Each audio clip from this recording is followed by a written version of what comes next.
Awesome, people. Welcome to day 3. Today is all about growing into the truth and the power of you. It's about discovering how truly exceptional you can be when you choose to grow. Because growth is a choice. And the unfortunate reality is that if we're not growing, we're getting more and more stuck.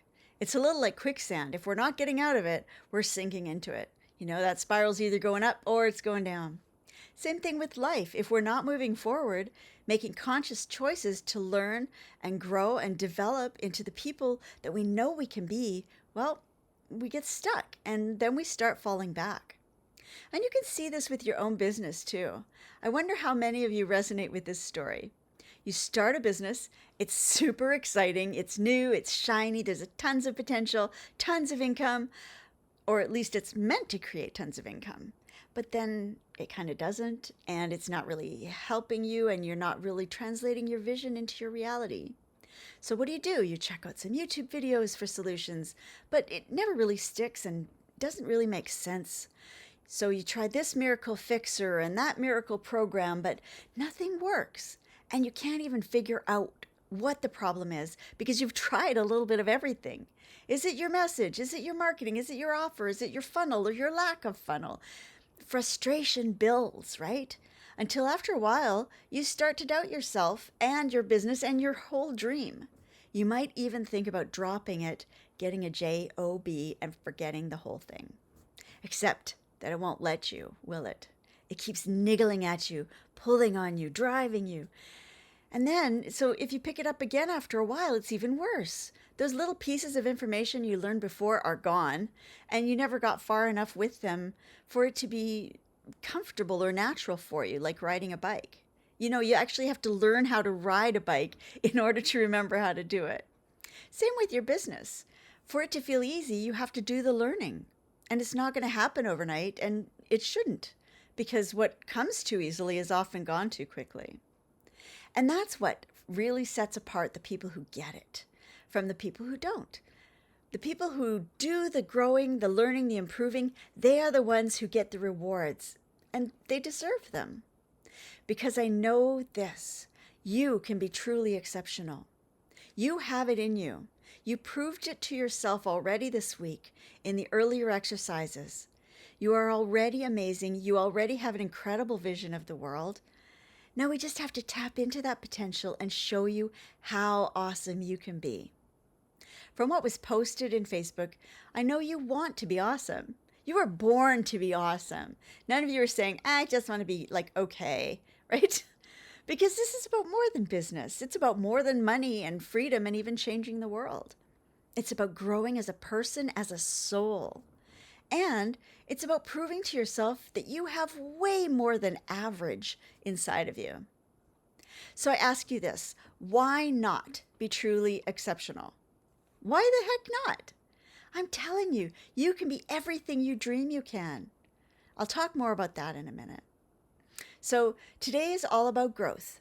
It's about discovering how amazing we can be when we learn and grow and discover more about our vision, how we see the world, and how we express ourselves. And I'm so excited to share this with you. So I'm going to pause.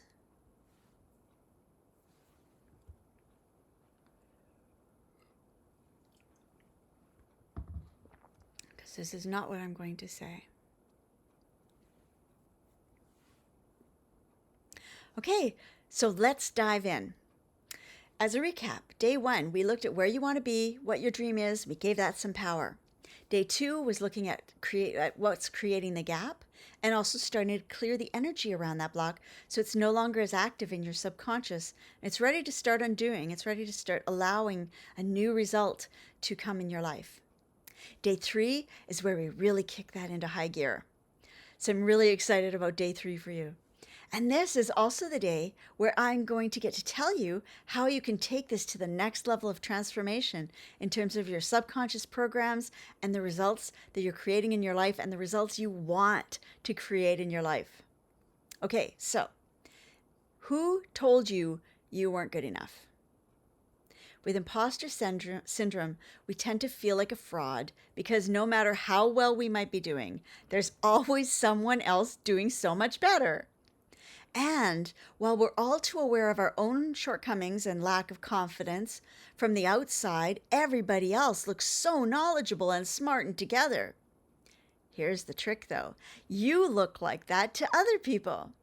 They can't see your doubts and insecurities. They don't know what you don't know. The things you obsess and fret over that keep you awake in the middle of the night, they don't know anything about that. And why is this important?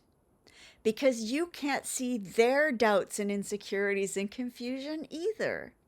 It's an illusion of perfection that you're looking at.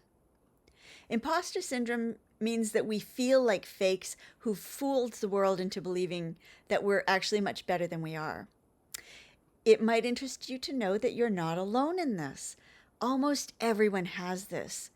Most people feel like a fraud at least sometimes. The research puts the numbers at 70%, 80%, even more of people who experience this kind of thing at least once in their life.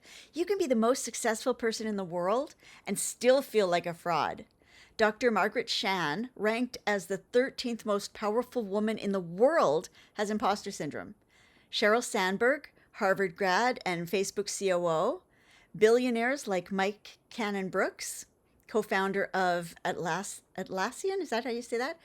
Meryl Streep, David Bowie, Maya Angelou, a Nobel laureate. Albert Einstein had imposter syndrome. Now ask yourself, what would have happened if these luminaries of the world had listened to their detractors or to that inner voice and given up their dreams? Imagine how much poorer the world would be today if Einstein had said, you know what? I think I'll just be a clerk. I'm just a clerk. So what were you told by people who have no idea of your divine potential as an infinite, immortal soul? And the other thing you might want to know is it's mostly women and more sensitive men who struggle with this. Here's what happens. When women succeed, they tend to attribute their success to luck or effort or teamwork, whereas men attribute their successes to their own ability. And when women fail, they attribute failure to their lack of ability, whereas men more often attribute failure to bad luck or the task being too difficult. And here's another thing that you should know. It doesn't stay nicely contained in your career. Successful women who suffer from imposter syndrome also tend to deal with anxiety, depression, and frustration because those are the natural results of this. Ironically, what imposter syndrome proves is actually that you are highly intelligent and highly qualified. Does that sound crazy?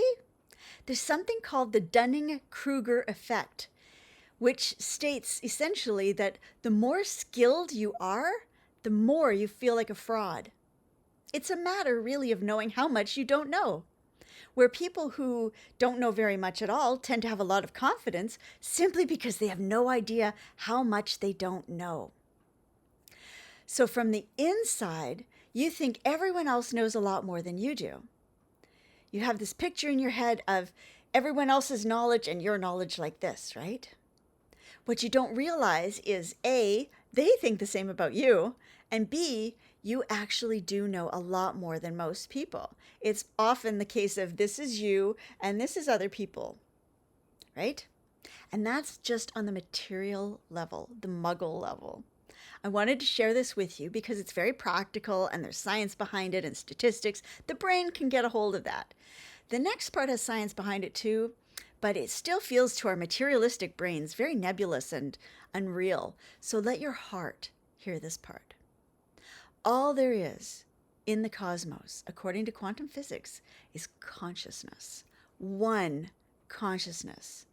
Everything that exists, including you and me, is simply a focused node of that one consciousness.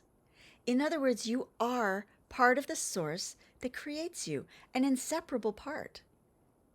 You can see this as being a beloved and cherished child of divinity, which you are, even if you may have forgotten how to feel and know that for the moment. You're actually much more than that too, though. As the ancient sages affirmed, you are created in the divine image. What that means is you are literally a spark of divinity. You are the divine in physical form. Now consider this. What is the divine unworthy of? What desire does the divine not deserve to have fulfilled? By definition, the divine is worthy of everything because it is everything, which means that you, as a physical bit of divinity, you are inherently, innately worthy of everything, all good things. Imagine a tiny kitten or a puppy or any young creature. Just imagine that. Is it not worthy of a good life?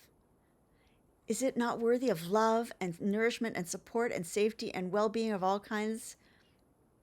And when it's a tiny human infant, fresh born and innocent, is it not innately worthy of all those things as well?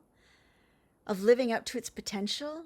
Of living in the fulfillment of its dreams, the purpose for which it was born? So your task for today is to find a picture of a baby that you love, could be an animal that you love, and imagine the divine source, divine love, the one who gave birth to all things, including that beautiful innocent being, gazing upon this young child with you, this cherished creation of the divine, this spark of divinity in mortal form.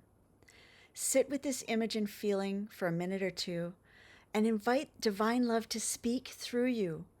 Write down with your non-dominant hand, if you can, what divine love believes that innocent one deserves.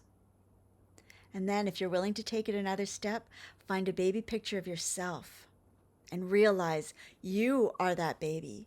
You were born in perfect innocence and sacred perfection too. And everything the divine wishes for one, it wishes for all. The divine sees no difference. All are loved equally, cherished and valued equally. So gaze at that innocent baby, allowing the love of Divine Mother to pour through you.